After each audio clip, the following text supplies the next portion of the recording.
વાત કરીએ તો ભારેથી અતિ ભારે વરસાદ સમગ્ર ગુજરાતને ગમરોડ્યું છે ત્યારે મોરબી જિલ્લાના મચ્છુ નદીમાં વિશાળ જળરાશિની આવક થઈ છે। મચ્છુ નદી પર મચ્છુ ડેમ અને ડેમી ડેમના દરવાજા ખોલવાની ફરજ પડી છે।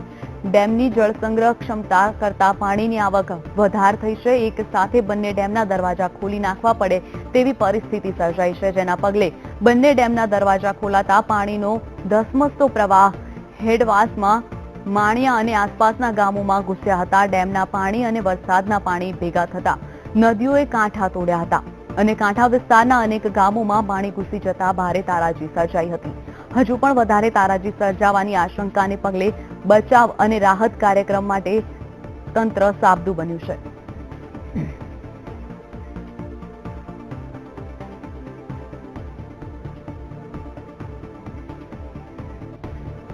આ સાથે વધુ માહિતી માટે કેવલ દવે જોડાઈ ગયા છે। તો કેવલ જણાવશો કે મોરબીમાં જે રીતે ડેમો છલકાઈ રહ્યા છે તેમાં તંત્ર દ્વારા કોઈ પગલાં લેવાયા છે કે કેમ?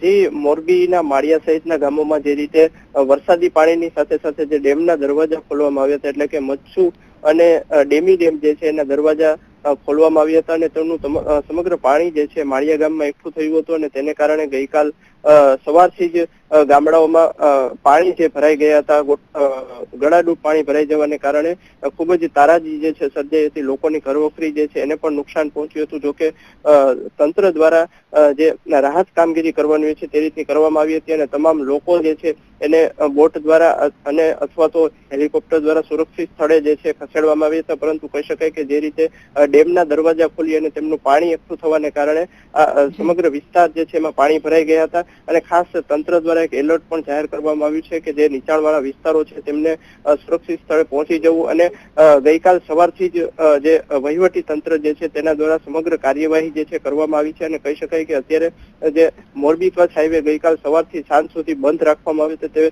હાઈવે જે છે ખુલી ગયો છે અને ધીમે ધીમે પાણી જે છે એ ઓસરી રહ્યા છે। જી, કેવલ જણાવશો કે જે રીતે વરસાદ વરસી રહ્યો છે છેલ્લા કેટલાક કલાકોથી, તો જે તેના ઉપર કોઈ નોકરી કે ધંધા પર કોઈ અસર પડી છે કે શું?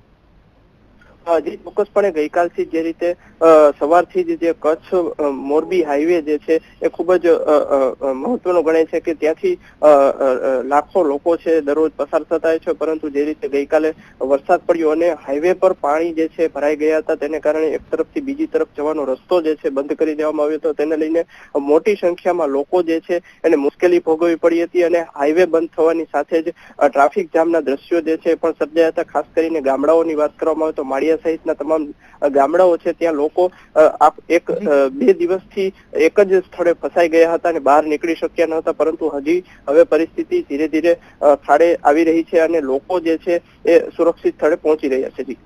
જી, કેવલ સમગ્ર માહિતી બદલ આભાર।